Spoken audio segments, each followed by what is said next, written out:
Hey there, friends and enemies. JoPaWrites here once again, and today I have another episode of the Writer's Thoughts. This one is very special. I have a longtime friend of mine, someone I've been super excited to have on. I've co-hosted a podcast with her in the past, and you might come to understand our relationship a little bit better after this because we are very back and forth, but I'm so glad to have you on, Raceryayo. How are you doing? How's life? What's going on? Doing good. Super excited to be here. I'm super excited to argue with you again. Yeah, we have a lot of contrasting opinions, but it makes for a good time whenever we get together. Definitely. Definitely. I'm very excited about it. So, So tell everybody what kind of content you're into, where everyone can find you on social media, what platforms you're on, all that kind of good stuff. so you can check me out on YouTube. I do unboxing videos with a splash of gameplay. I also, with the awesome and amazing Jopa, I do work on geekytorch.com. So if you want to check out some awesome content creations, geekytorch.com, guys. Yeah, Geeky Torch is great. We do written content, we do video content.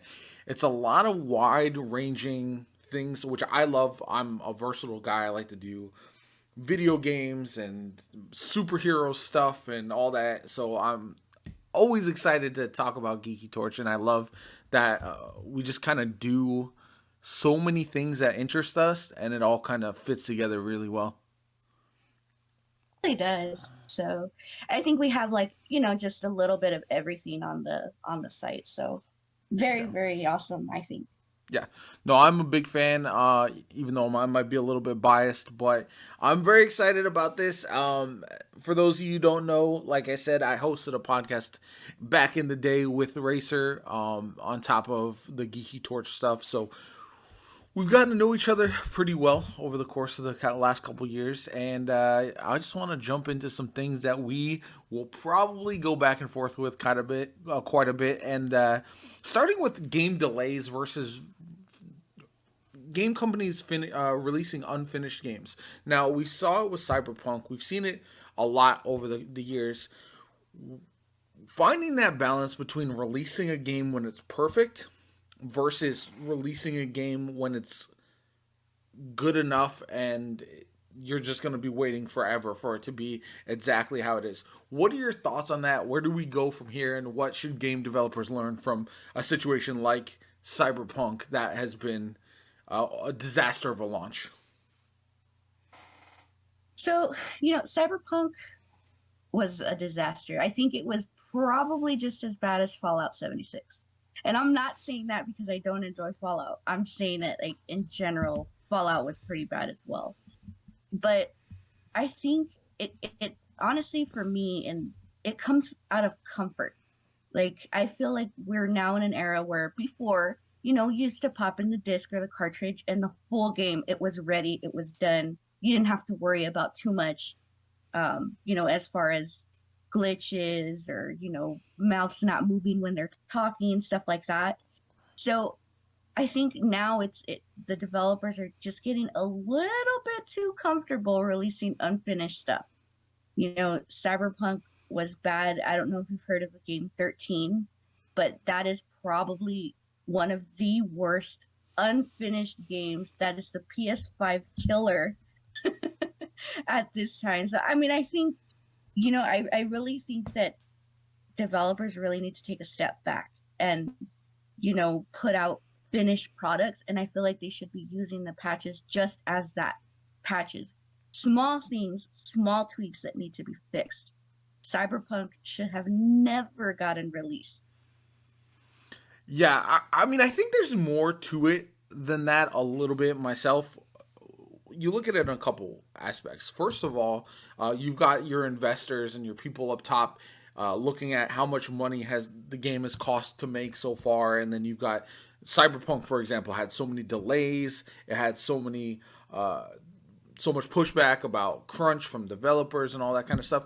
But then the thing that I want to focus on, and that I think is the hard balance, right, is you want these companies to be ambitious and try new things and make games that are going to be out of the norm and doing things that kind of are difficult. You know what I'm saying? The games today are light years ahead of the games from before, where we had them just on disc and on cartridge. You know what I'm saying?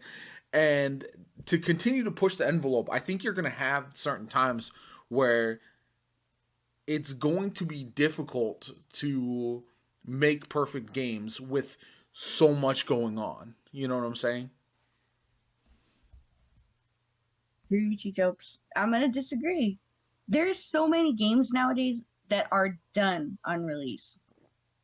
It's honestly, it's just, I think, even with Cyberpunk, like even with just like, I know we're focusing on like a full, expansion of games here, but Cyberpunk is the one that rings, the strongest. And I think that, yes, us as gamers want everything to be, we want next level stuff. We want the next best thing when it comes to gaming. So, part one didn't have this, but part two is going to be 10 times better. So Cyberpunk already had a huge expectation. Cyberpunk already had huge fan base. I mean, if you think about it, Cyberpunk was selling stuff and people were eating it up prior to the release without knowing anything big about the game. And then the game comes out and the developers knew it wasn't ready. They knew it wasn't ready, but they still released it. And it puts a really bad taint. Like right now, I did buy Cyberpunk at release. But the minute I saw that it wasn't ready, I said, okay, you know what? I'm gonna shelf it, and it's been shelved until the main updates, as they said, are gonna come out. But they shouldn't have released it until they were completely ready, or at least where the game was playable. Because if I was one of those PS4 people that bought that, I would have been severely disappointed, especially because they compromised graphics, just to have the game come out. Yeah, I'm not entirely disagreeing with you with regards to Cyberpunk specifically. I'm just thinking in general with games, right? We want them to try as many new things. And you see these kind of glitches and problems more so with these wide open worlds than other types of games or the ongoing type of games. So we look at Skyrim when that first came out, a ton of glitches. And now, all these years later, it's held as one of the standards of gaming. You know what I'm saying? Cyberpunk, I don't think is going to make a recovery of that nature. And I don't think I'm 100% agreeing with you that it should not have been released as it was. It was probably more investors looking at the PC product being mostly finished and saying, well, this is good enough. And that's a shame, because I do think it's tarnished the CD Projekt Red's legacy for a long time.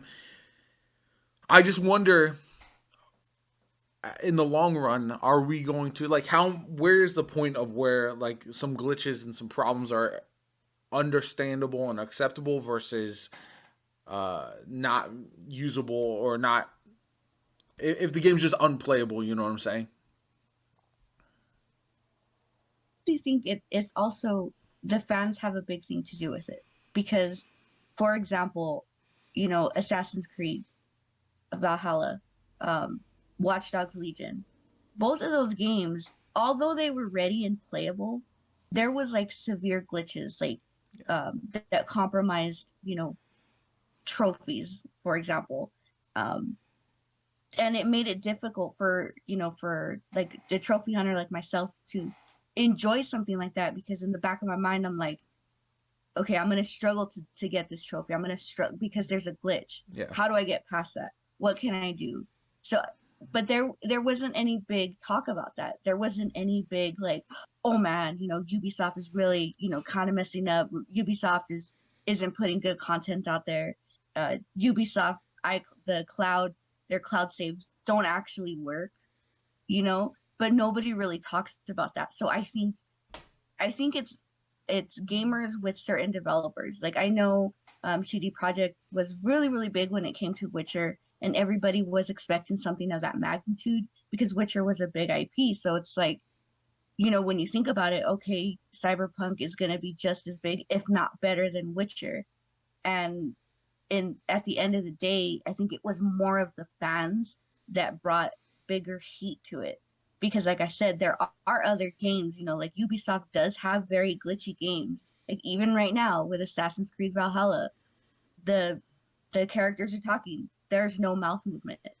You know, at some points you're just walking around and you just all of a sudden you're dropping from the sky, and it's like, okay, like, and then you kind of just keep going in a circle and dropping from the sky. So it's like, was it completely ready?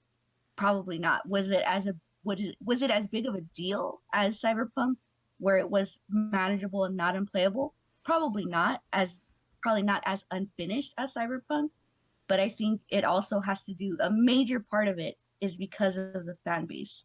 The fan base was screaming, the fan base was crying, it escalated. All of a sudden, we don't want to play it. All of a sudden, okay, I'm just going to shelf it. Next thing you know, CD Projekt's releasing apologies. We're going to make it better. We're going to this, we're going to that. But how many people or how many fans did they lose along the way? How much profit did they lose because they offered refunds to everybody? You know, I don't know. It seems a little bad to me. It seems a little bad. Yeah, I get you for sure, and I think expectations are a big part of it. You look at, I've seen this in games, Destiny killer games that we've seen. Everyone sets up these expectations for what these games will be, and then they underwhelm. Whether it's graphically, whether it's glitches, whether whatever the case may be. And like you said, with Ubisoft game, I think people, one, Ubisoft already has the foundation for Assassin's Creed for their Watchdog games. They're using the same type of model for all of those games, right? So they should have less problems. They shouldn't have anything game breaking compared to Cyberpunk, which is kind of its own brand new thing. But also, like you said, people understand that Ubisoft games are going to have some level of glitches. It's the cost of the open world or whatever the case may be. And so those expectations are set. The other problem is, I think, because Cyberpunk was a game that was looked forward to by a lot more people than just like, if you look at your Assassin's Creed or your Watchdog games, there's a certain fan base that is going to play those games no matter what. Cyberpunk was appealing to a lot of people who were not necessarily in one group or another. They weren't like focused on one genre. So I think because you had all these different communities coming together, that's a big part of it as well. Because you have all these different folks with different ideas on what the game should be, and then it doesn't live up to expectations, and then it clearly wasn't ready for the past gen, the PS4 and the Xbox One at all. Like, it was not optimized for those at all. Whereas PC apparently for some people was fine experience, other people still had glitches, and I think all of that kind of coming together led to this perfect storm of the shit show that it was ultimately with the Cyberpunk release. I feel like maybe they should have been like, okay, well, you know what? We're ready PC. We're ready to go PC wise. Let's push PC. Let's delay consoles. Yeah. Maybe by dropping like, kind of PC first, or whatever the case. I think they could have probably saved the IP. Because I mean everybody kind of knew that the PC portion was more than ready than it was for PS5 or Xbox Series X. Yeah. And then to eventually come back and be like, okay, now we're ready for console.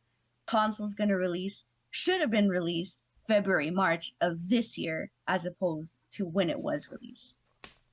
Yeah. Because I jumped on the hype train. I jumped on it. I'm not going to lie. I jumped on it. I purchased a few Cyberpunk items. One big one being the headset, which broke, by the way. Oh, wow. So it's like, I don't know if it's like it was a sign to me to be like, hey, you know what, this isn't ready, but I don't know.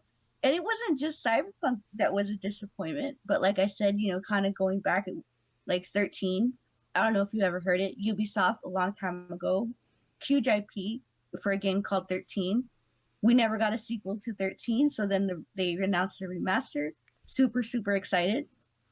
got it, popped it in my PS5, crashed. First 5 minutes of the game, I was like, all right, PS5 is new. Maybe we just need a little more time. Maybe there's an update. Checked everything, all good. Restart the game, crashed again. Restart it, crashed again. And it just kept crashing my PlayStation 5. I said, you know what? After like the literally maybe the sixth time, I said, I'm gonna stop it because this is gonna ruin my PlayStation 5. Popped it into my PS4, same thing. The game wasn't ready. And they have like as much as Microids say, because Ubisoft handed it over to Microids to take care of the remaster. As much as they said that they're going to keep working on it, I have yet to see any updates come out that would make that game playable. It is completely unplayable, and that like I said goes back to the fact that a lot of developers are just we'll patch it, we'll patch it, we'll patch it. Don't worry, in a month, in 2 months, in 3 months, and then it's just comfort. Okay, well we'll release the game even though we know this isn't working right.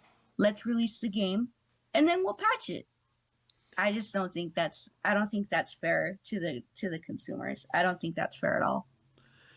Yeah, see, one thing I want to make clear is a lot of times I feel like these decisions probably come from the top, the CEOs, the boards, and everything, and not the developers themselves. A lot of the developers on these games are excellent.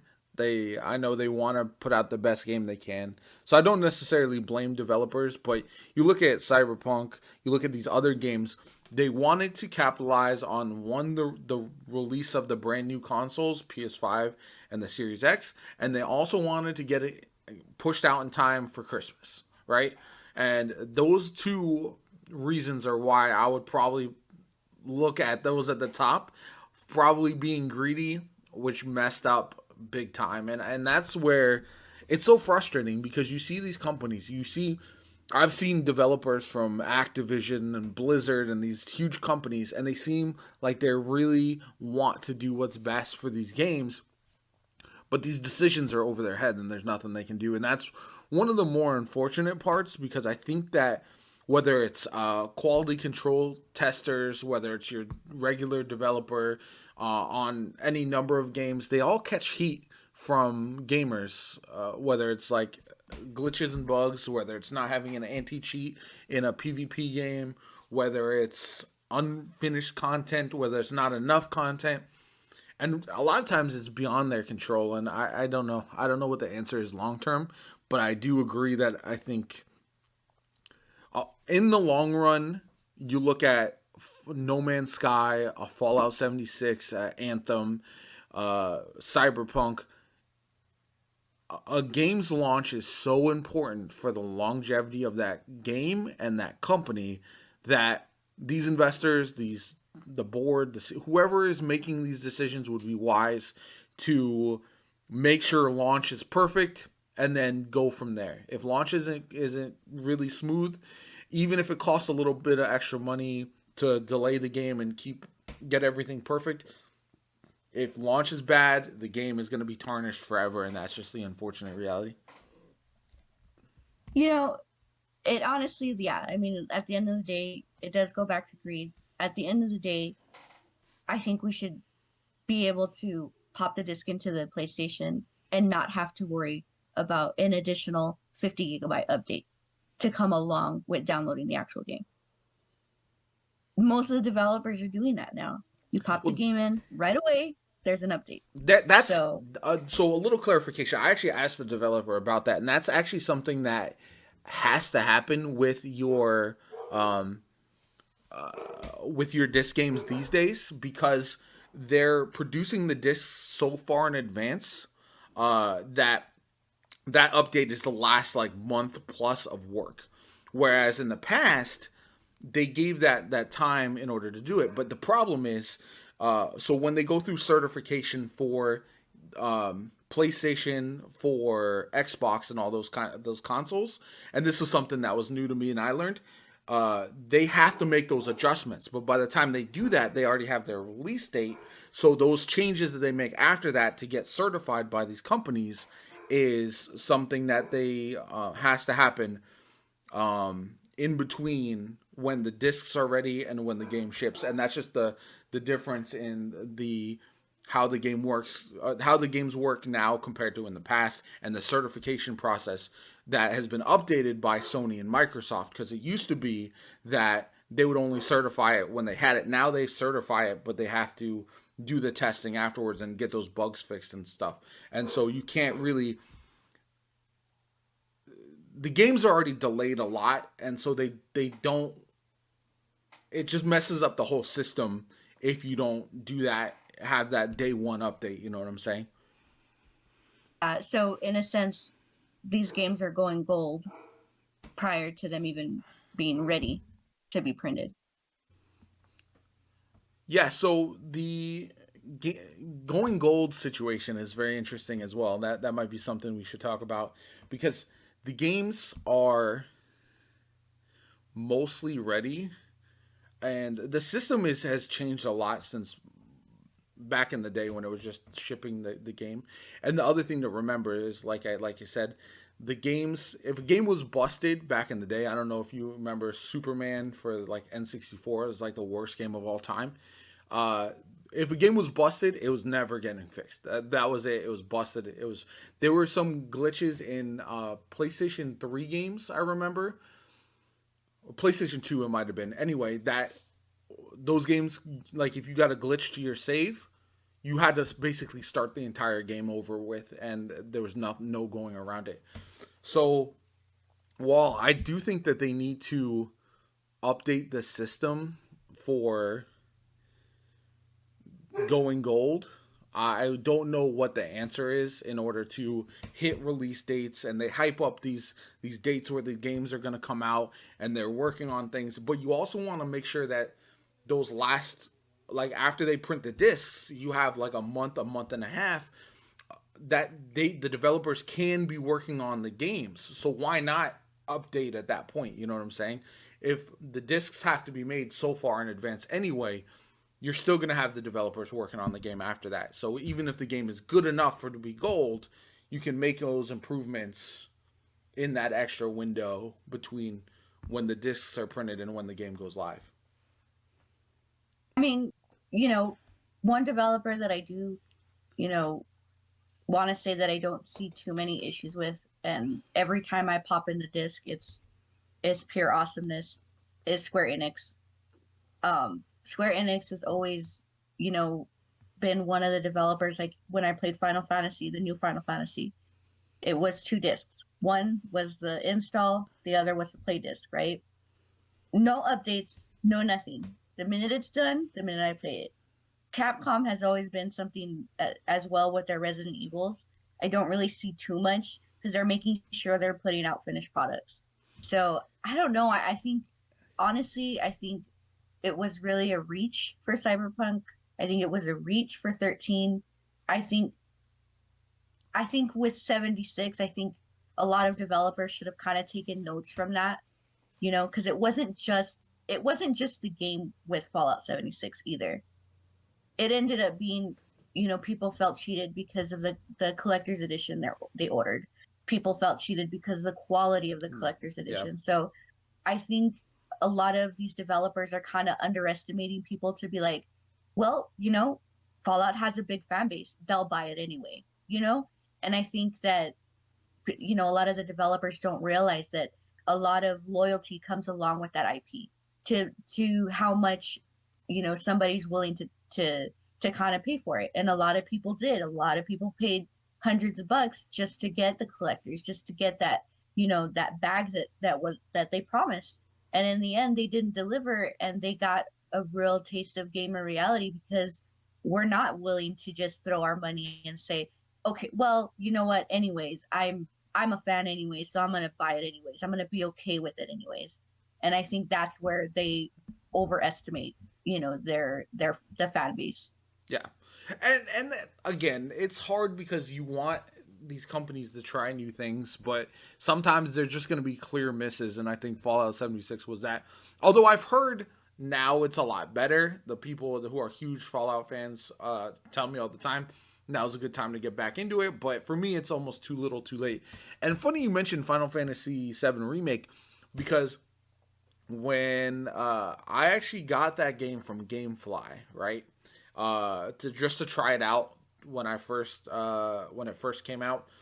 The download disc, the first disc, um, literally did not work. I had to send that back in, and they had to send it to Square Enix and send a new one because apparently that was a fairly common problem with one of the discs not working at all. So I think every developer can face issues like that. Some are just more prone than others. Like you said, Ubisoft with some of their glitches. You got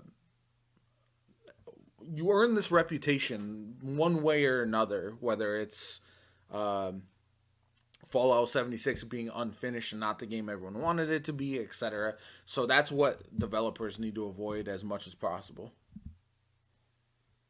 Exactly. But that's yeah, it's such a hard thing because I do want developers to continue to try new things, not be scared off because it's too much work. It's going to take too long. They're going to face too many delays, and hopefully in the future they find a way to release the games as finished as possible and not have this issue pop up. Because again, if a game doesn't release in a good state, it's going to be a problematic one forever. So moving on, one of the things that this will lead into is 2021 has some games that have been announced, but there's a lot of open space for what's potentially going to come out and shock the world. Last year we had games come out like Genshin Impact, we had Warzone come out, we had a lot of surprise games from under the radar come out and be really, really successful.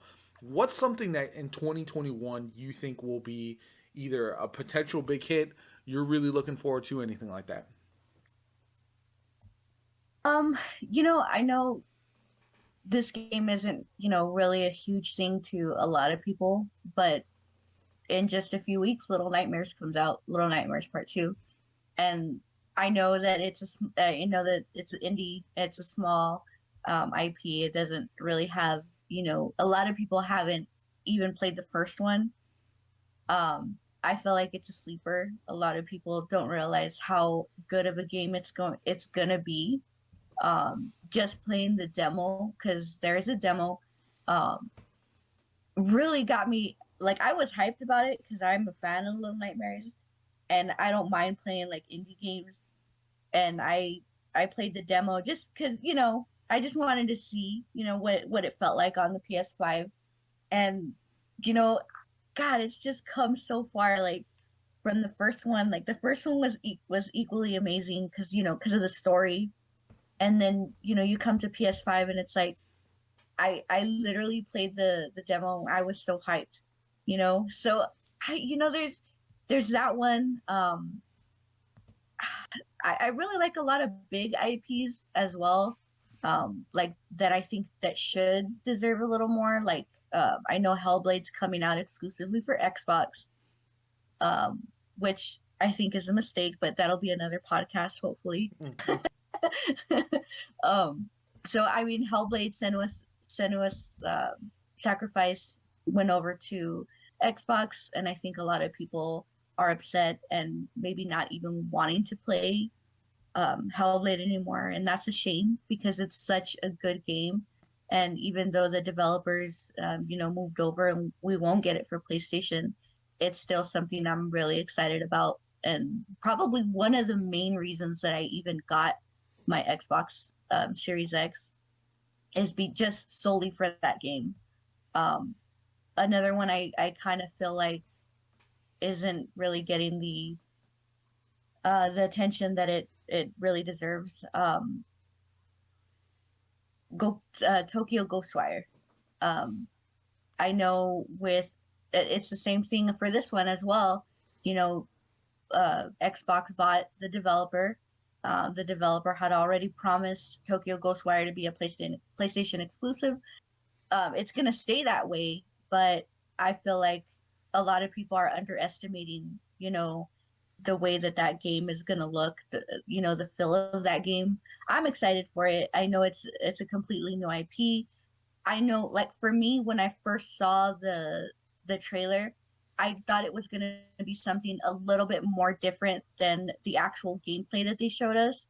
So to that aspect, I was surprised, but I still think that it's also going to end up being a sleeper. A lot of people are just going to be asleep on it. A lot of people aren't really going to give it the time that game deserves as well. I feel. Yeah, I definitely can see that. There's a lot of games out there that are coming that potentially could be really good, and it's very interesting. I know one that I'm super hyped about is Magic Legends. It's if you don't know, it's Magic the Gathering universe, but it's a Diablo style ARPG gameplay. And I've been waiting on a Diablo game to really capture a Diablo like game to really capture me. I started playing Diablo 3 very late, and so now that I've seen some more from this game, it's one that I'm excited about. And I think not a lot of people are talking about it as much as I think they should have. And the other one that just actually released that I've seen a lot of folks who played it get really excited about, but not a lot of mainstream coverage is The Medium. That's the brand new like horror game. It's a little on the shorter side for what a lot of people might be expecting, but I've heard nothing but great things from the folks who have actually dove in and beat the game. So that's one that if you haven't had a chance to check that out, it's definitely. I'm not a horror guy, but that might be on the list of small list of horror games that I'd actually play. You know what I'm saying? Started the medium the other day, and I was honestly I was impressed. Um, you know, but and I hate to go back. I hate to say this, and don't get mad, Jopa, but God, it would have done so much better if it was released on PlayStation. Like, yeah, it doesn't get the hype that it needs, and it's because I think everybody's like, well, it's Xbox, and I think another thing that kills that hype is because Xbox always releases on Game Pass, and I think that adds to maybe kind of killing that. But God, it is such a good game. Like visually, it reminded me so much of Life is Strange. And I mean, Jopa's right. If you have it or have Game Pass, definitely check it out because it's visually it's a beautiful game. And I hardly ever say that to a lot of games, but visually it's beautiful. The story kind of takes you in. Like the moment that you start playing it, it captures you the instant that you start playing it. So yeah, that one is definitely a sleeper that shouldn't be slept on.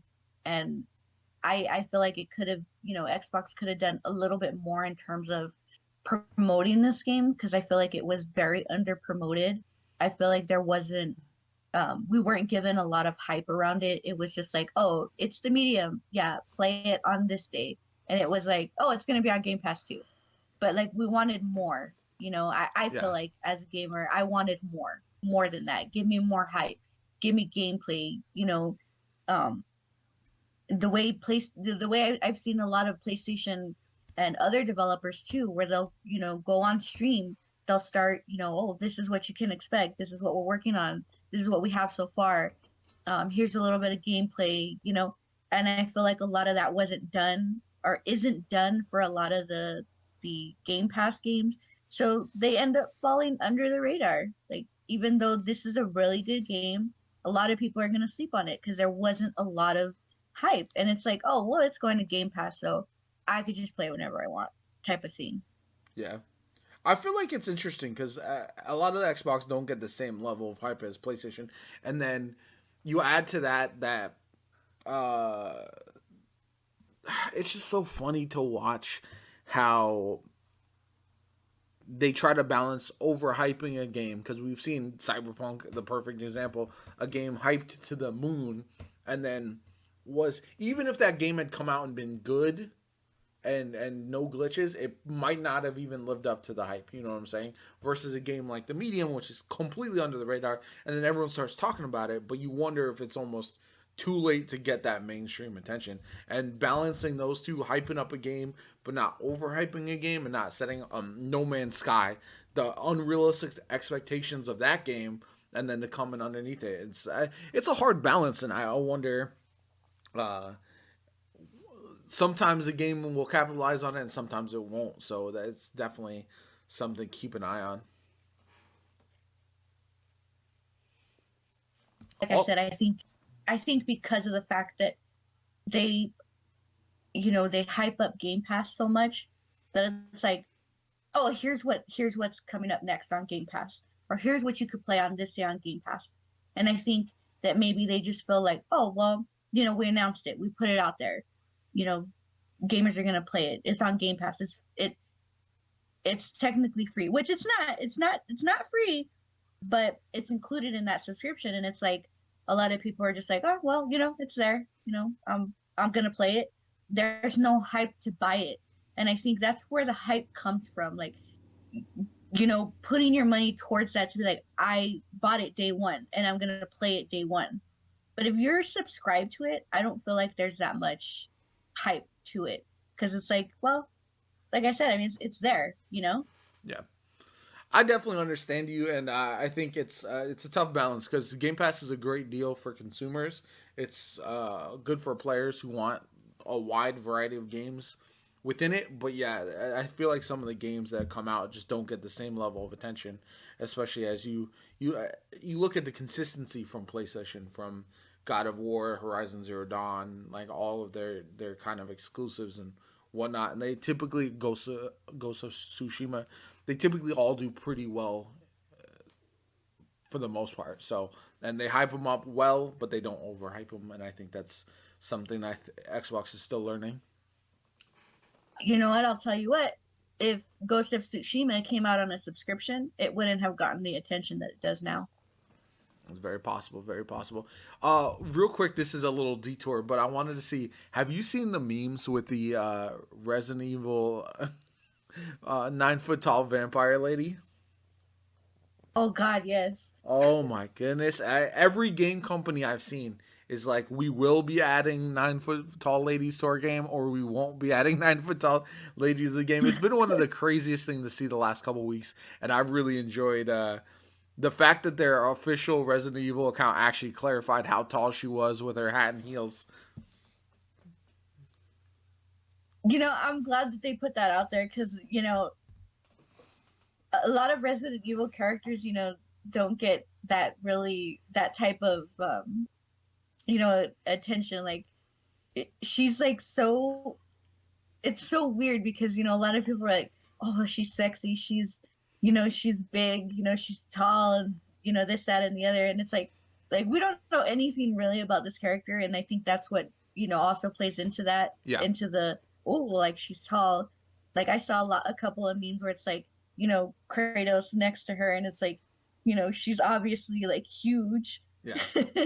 So it's like, I don't know. I think it's really awesome. I think Resident Evil, the franchise, needed a little something like this, because this is a complete turn from the norm, from the regular zombies. I mean, we're going vampires. So I think it's really cool. I think that character does deserve. I was also disappointed too, along with a lot of other people, where it's like, yeah, it's cool, we're getting a Chris Redfield statue, but what about the tall lady? Are we gonna Yeah. get something for her too? Yeah, it might be too late in the marketing for that, for the initial wave, but obviously I think they're gonna do what they can to capitalize on her popularity. And one of the great things is whenever you can have a villain, you look at Final Fantasy VII, for example. Sephiroth is one of the main stories from that. So whenever you can have a villain capture the attention of people, that's a great thing. Borderlands is not only famous, but their Handsome Jack being an iconic villain makes that series what it is today. And I feel like games that have iconic villains last in your memory so much longer. So having this villain be front and center right from the beginning, she's not even apparently the main bad guy potentially, but you know that you're going to be seeing her and getting to know her character and learning more about her. And the unknown is great right now, but it's so fantastic to see games come out with these villains that are front and center. And I hope other games learn that lesson and be like, okay, in order to make a great story, you have a villain that captures the mind and captures the attention. Exactly. I wonder going forward if that's something that more games will pay attention, because everyone wants to focus on the protagonist, and having a good protagonist is good. But a lot of times, you got your Tomb Raiders, your Uncharted, but if you give the characters themselves, the main characters, a lot of flexibility with creating the character, and so they're less like you make it feel like your own personal protagonist. That's even more so why I feel like the villains need to stand out and have a specific personality to counter that. You know what I'm saying? You know, I think it probably would only work really well with with Resident Evil, because like Resident Evil could go either way. You know, I mean, you have your regulars, your Jill Valentine, your Claire Redfields, your Hunk, your Leon. I think it only works well there because like those characters are already known. So it's like, even the father in Biohazard, he was a really popular villain because, just because of his sayings. So I think it works well with that franchise. But if you like, for instance, the Uncharted or Tomb Raider, it's like Laura Croft is already big as it is. Yeah. Nathan Drake is big as it is. It's like you don't want that character. You don't want anything bad to happen to that character. So it's like I think people are less likely to root for a villain when it's a character that they, kind of adore or put up on a pedestal. And it's like, you don't want anything to happen to them. So, forget that villain. With Resident Evil, it could go either way, because it's Resident Evil. Yeah. No, I definitely get that. And like I said, in games that you create your character a little bit more, I think it also works well because you want the best way to bond with your own character is to go through crazy, harrowing, traumatic experiences. So if the villain does their job and puts you in a situation where you're like, F that guy, I want to go after him, I think that's the best case scenario in a game because you want to build that emotion as much as possible. Exactly. Exactly. Now, one of the other games coming out this year that I am very excited about is Gotham Knights. This is, I don't know, have you seen anything on that yet? I've seen the trailer, I've seen a little bit of gameplay, and yeah, it's I'm anticipating that game too. I don't it's because the Batman games do so well Yeah. that I just don't feel like those franchises, really need that, would kind of fall into that category to be like, I don't know if it's gonna do good, but Batman games always do good. Yeah. And I think the fact that they're kind of opening it up to, to something different, I think a lot of people are gonna be like, yeah, I'm gonna play this. Or even the Suicide Squad. Yeah. No matter what, Batman fans are like 1 out of every 5 people are, five out of every 6 people are Batman fans. So it's like, no matter what, they're gonna pick it up. No matter what, they're gonna play it. So I really don't worry too much about like the superhero games, except for, let's not talk about Avengers. But other than that, I think a lot of the other games. Yeah, I'm excited. I love playing games like that, and my biggest problem always is I like to play things co-op, right? I like to play with friends, so being able to do that in Gotham Knights, drop in, drop out with your 4 different characters, is what has my attention the most. Because a single player Batman game, I'll play eventually. I might not play it at launch. I'm not insanely hyped for it like it would be some other games, but a co-op game that I know I can play with buddies and hop into their game and level up my character, whatever the case may be, go through the story together, that has me more excited. So I'm pretty stoked to see how that goes for sure. For me, it's kind of the opposite. I like to play solo, and it's I mean, it's not pulling teeth, but it kind of feels like it sometimes when I have to play with people. Yeah. And I think, for Avengers, I liked the story in Avengers, but the fact that people could kind of come in and out of my game, and yes, you can turn it off, but at the same time, it's like, at the end of the day, you kind of have to play with people. that game to get to a certain point, you know, Yeah. to kind of get level up, to kind of, you know, get the secrets and stuff like that. And it's like, I struggled with that. And that's why I think it kind of drew me back to be like, I mean, it's good, but I don't know if this is something that I would continue to kind of play. And I kind of feel that that's probably what would happen with me with when it comes to Gotham Knights, is that is just that, you know, I enjoy playing these games for myself. And I think that if a lot of, you know, developers kind of open it up to that, like I see where you would thrive in something like that, because you like, you know, that experience, you like to co-op, and I'm the complete opposite. I want to play it by myself. I want to experience it by myself. Yeah, from what I've read, Gotham Knights is kind of the perfect blend because you can do everything single player. It doesn't have like it scales the difficulty depending on how many players you have in the game, etc. So it's not going to be like mandatory that you play with other people, but you can enjoy it with a group if you do want to. So that's kind of hopefully going to be the best of both worlds with that game and stuff like the Avengers. I like those always online, play with other people, co-op kind of games, but I know they're not for everybody. And honestly, those games are really hard to get right. They tend to have a lot of issues, whether it's not enough end game, whether it's all sorts of problems. So I definitely understand folks who are just don't want to be bothered and would just want to sit down solo and play the game themselves.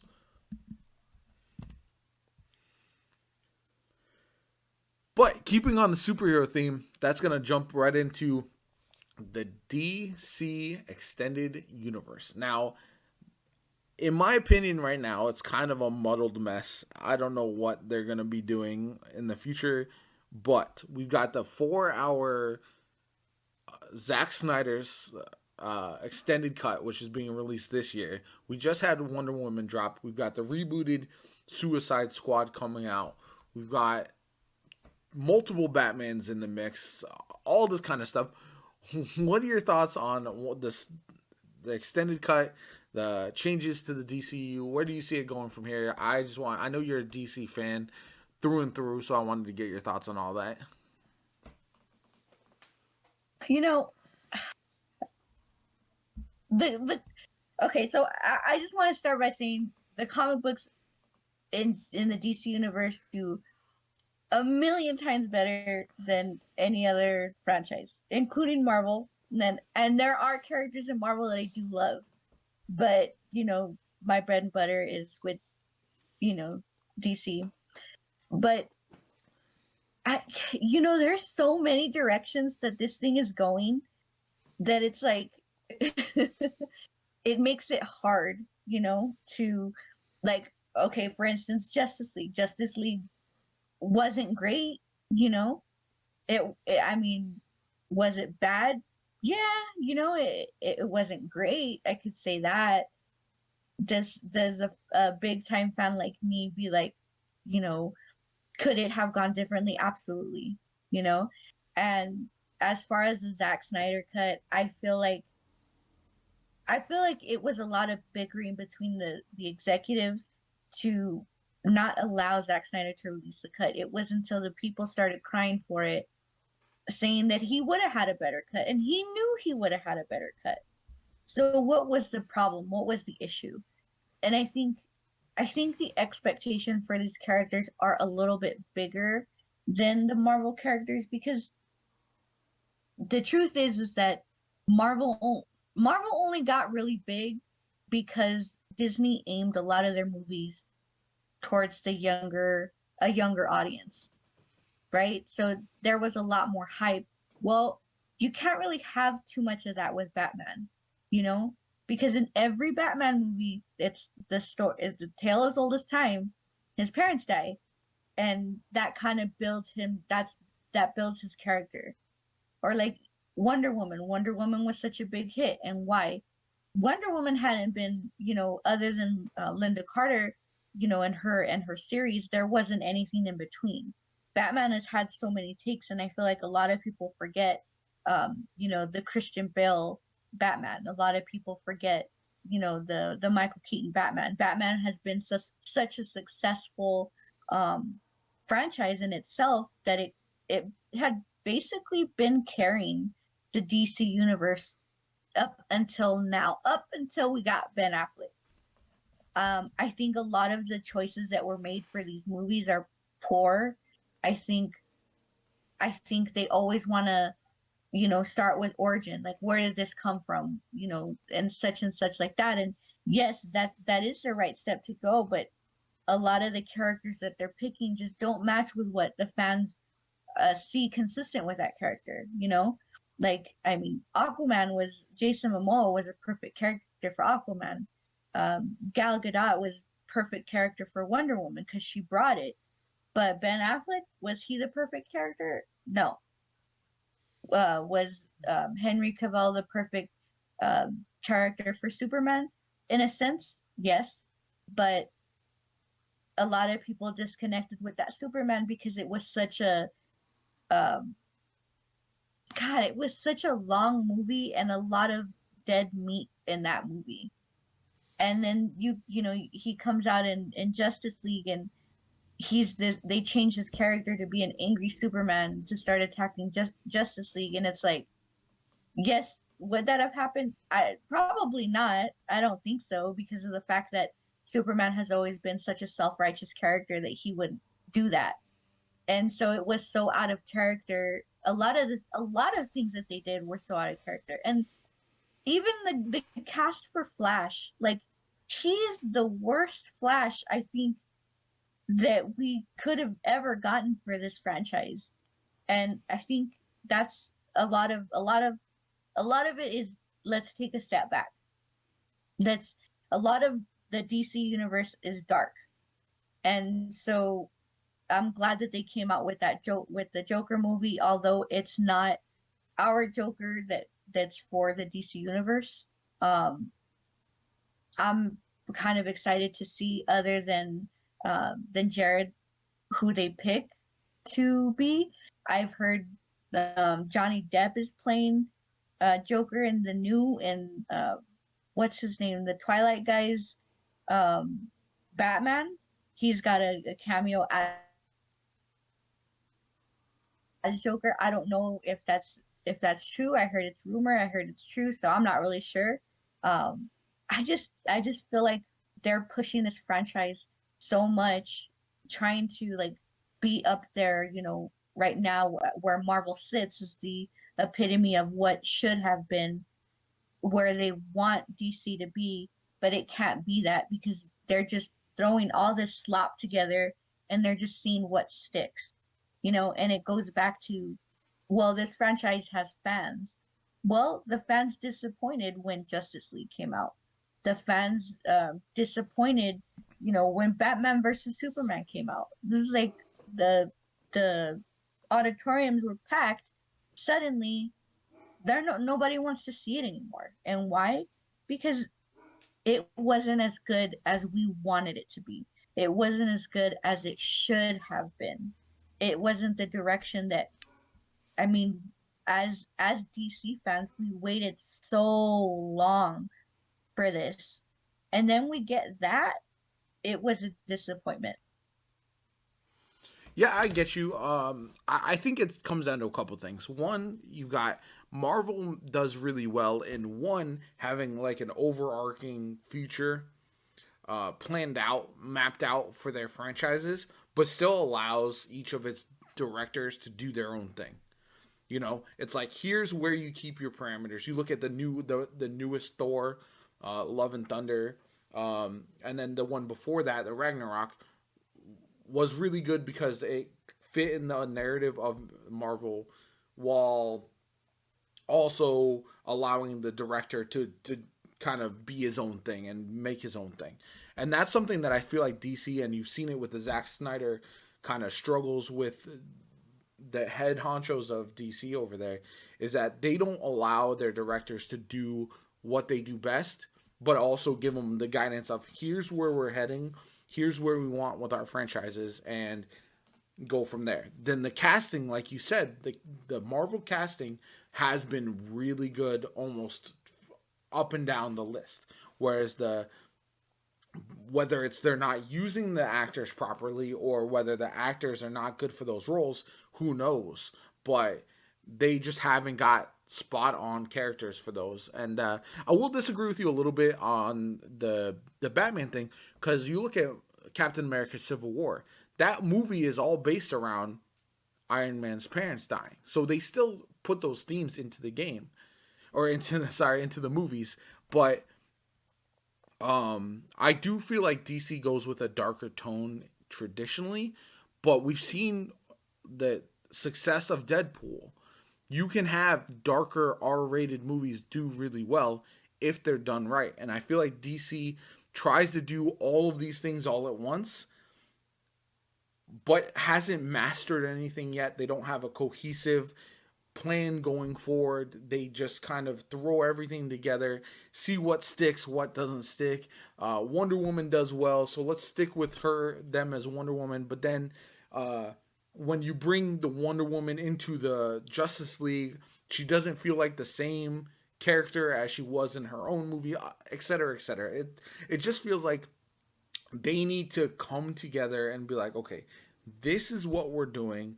This is our plan going forward. We want to have these directors be in charge, do their own thing, but we're going to keep collaborating with them when we introduce those characters that they love and they've developed into other movies and other productions. As far as Johnny Depp, because of all the allegations against him, I doubt he's the one that's going to be that Joker. To be honest, he's had a lot of problems lately. He got kicked off of Pirates of the Caribbean. I just don't see them using him as the Joker. But other than that, I don't know. I feel like you could have told interesting stories, even with like Ezra Miller as a Flash, even with Jared Leto's Joker, and made them feel different from past characters that we've seen, but they just didn't have. Again, in Justice League, there's too many characters they just threw in with no backstories, with no history. We're not connected to the characters. We only get 5-minute cameos on all these characters that are all over the place, and we just don't know enough about the universe. Where's Robin? Where's Nightwing? Or where, you know what I'm saying? It's just so empty, and that was a big part of the problem for me.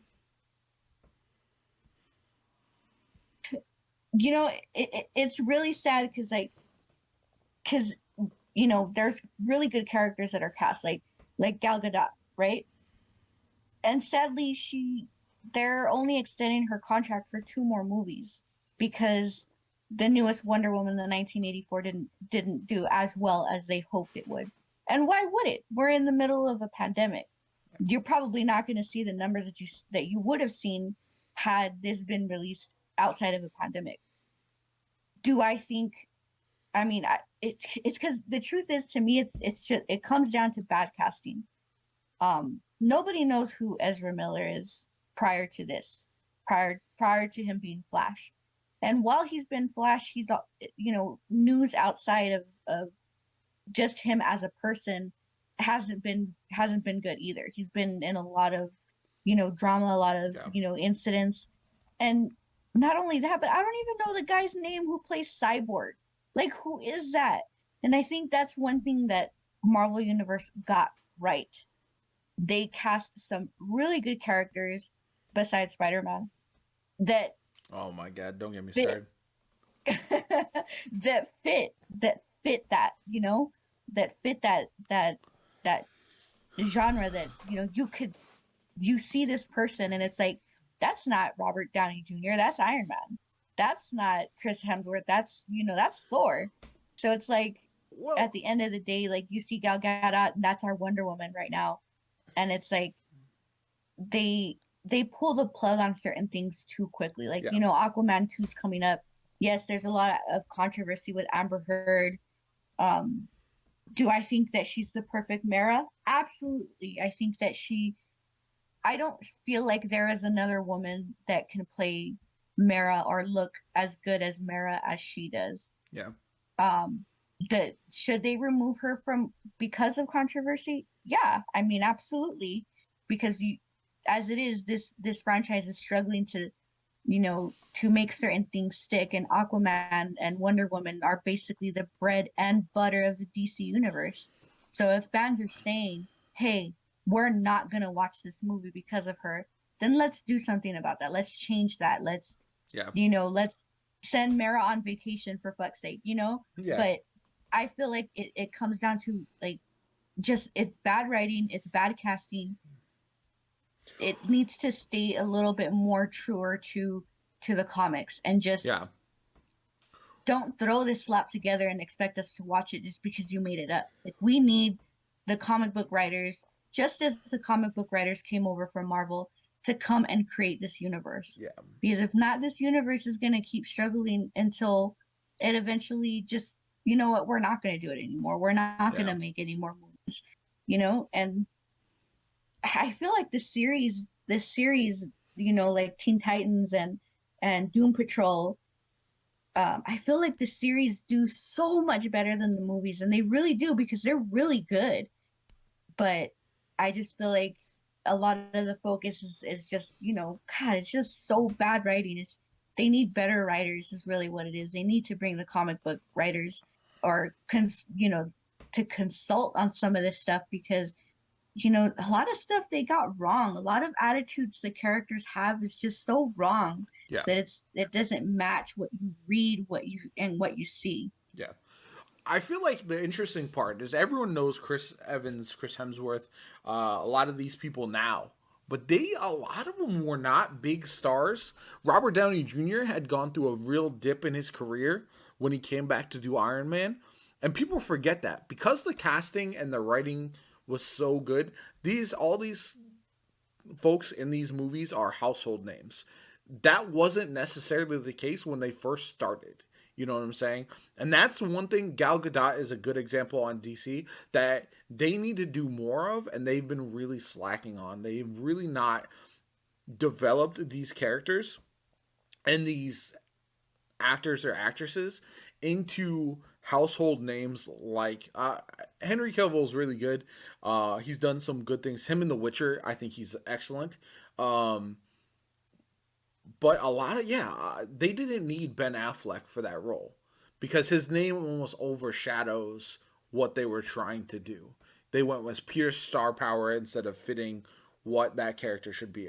Ezra Miller, and then with Cyborg, they went the opposite direction. They wanted the characters probably to slide into those roles and make a name for themselves, like we saw on the Marvel side. But they just failed to do it, and they didn't give enough time for these characters to develop.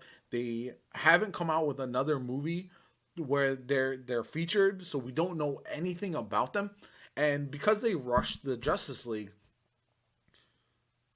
to come together, we don't know enough. We don't care enough about these characters. You didn't build on them with their own individual movies, or if they would have done a Cyborg and Flash movie first, maybe we care about those characters when they come into Justice League instead of throwing all of these origin stories into one movie that just made it so convoluted and unnecessary. And that's, I think, was the beginning of the end from there because it was just too much too soon. You know, as a DC fan, it's really sad to see, and yeah, I get it. Like you said, there was a lot of stuff going on with Robert Downey Jr. There was a lot of people.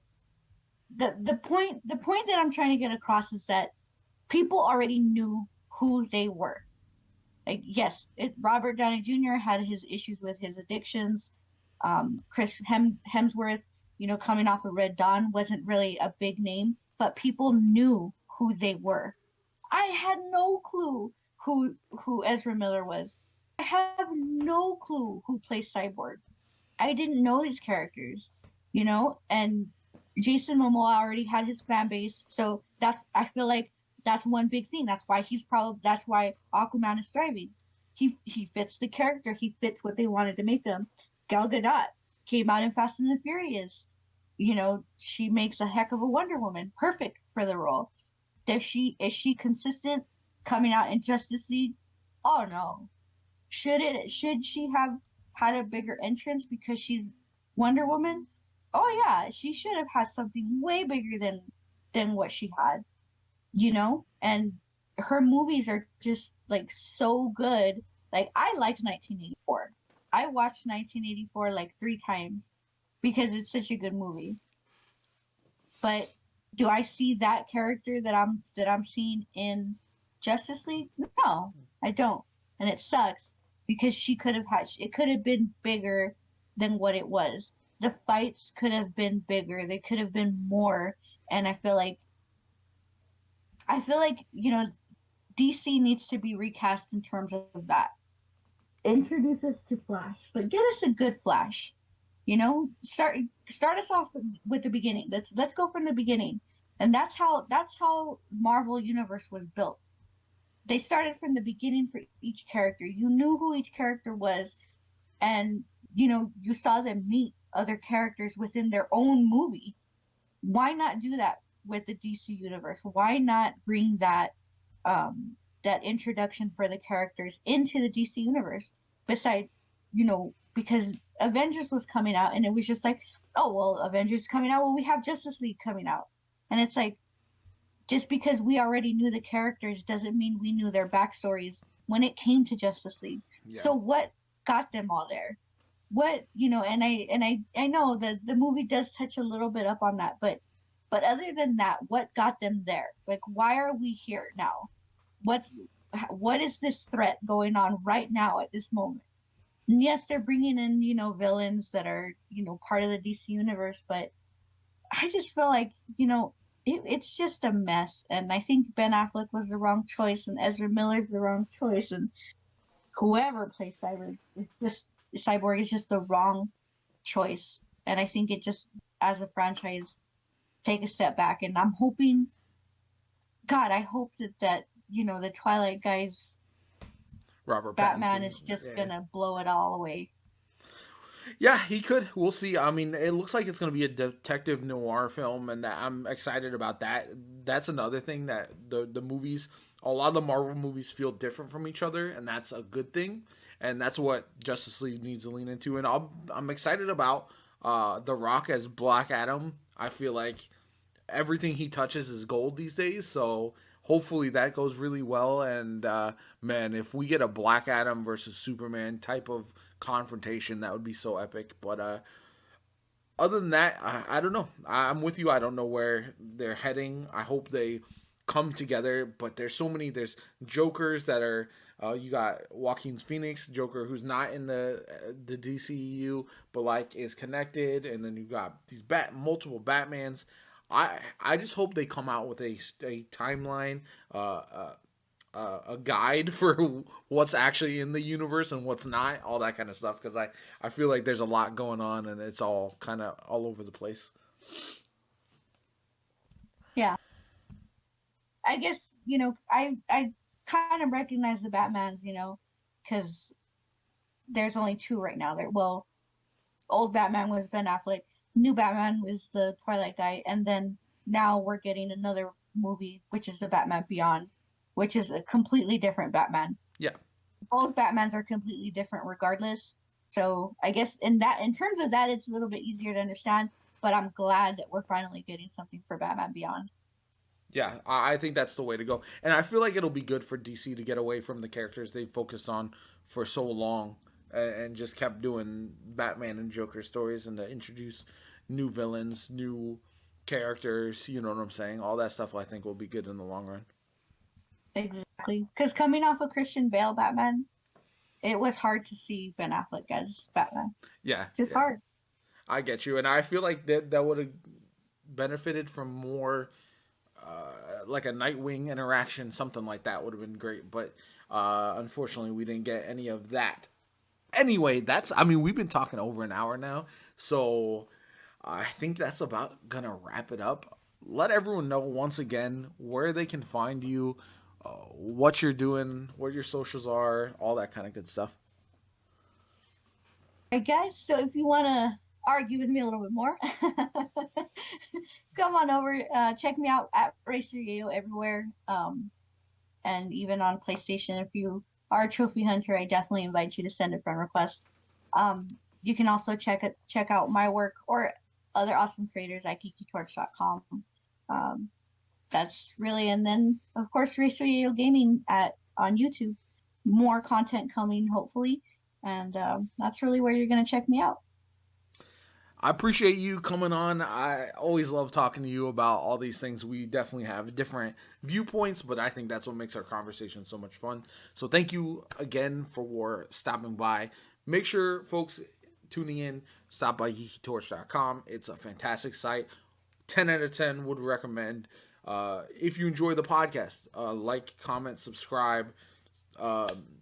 Whatever, rate us on whatever podcast app you're on. We're all across Spotify, YouTube, Podbean, all those kind of good places. So make sure you show us some love if you enjoyed what you listened to today. And as always, my name is JoPaWrites. I'll catch you all later.